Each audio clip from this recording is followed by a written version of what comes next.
காமம் அதிகமா இருக்காமே, இங்கேயும் காமம் அதிகமா இருக்கும். மூஞ்சில வந்து போகும் துப்பிடி. பாத்ரூம்ல ரொமான்ஸ் பண்ணமே 2 குழந்தை பெற்றிருக்காங்க. சாண்ட்ரா ஓவரா நடிச்சதுனால பாரு கமருதனுக்கு ரெட் கார்டு கொடுத்துட்டாங்க. சாண்ட்ரா தான் பாரு கமருதனோட லைஃப படுகொழில தள்ளிட்டாங்கன்னு சாண்ட்ராவை ஒரு பக்கம் திட்டி தீர்த்துட்டு இருக்காங்க. கார் டாஸ்க்ல என்ன நடந்ததுன்னு எல்லாருமே பார்த்தோம். இவங்க 3 பேருக்கு இடையில ஒரு வேர்டு வாரே நடந்தது. தவறான வார்த்தைகள் பேசப்பட்டது. இதுல கமருதீன் கொஞ்சம் ஓவராவே பேசியிருந்தாரு. பேச்சா இருந்திருக்கணும். ஆனா பார்வதியும் கமருதீனும் சாண்ட்ராவை காலால் எட்டி உதைச்சதும் இல்லாம டோர் மாட்டியும் விடாம இழுத்தது தாங்க தப்பு. அதனாலதான் அவங்களுக்கு ரெட் கார்டு கொடுத்தாங்க.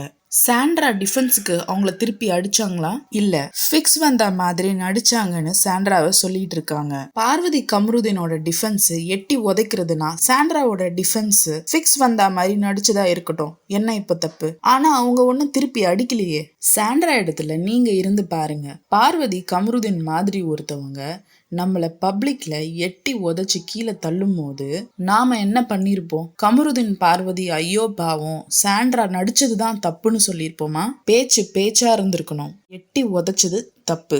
இதுல சாண்ட்ராவோட தப்பை விட பாரு கமருதீனோட தப்பு அதிகம் இருக்கு. கமருதீன் நிறைய தடவை எக்ஸ்ட்ரீமா பண்ணி விஜய் சேதுபதி கிட்ட வார்னிங்ஸ் வாங்கியிருக்காரு. ஒருவேளை அப்பவே அவருக்கு எல்லோ கார்டு கொடுத்திருந்தா இப்ப அவரு ரெட் கார்டு வாங்கியிருக்க சான்சஸ் கம்மியா இருந்திருக்கும். இதை பத்தி நீங்க என்ன நினைக்கிறீங்க? கமெண்ட்ல சொல்லுங்க.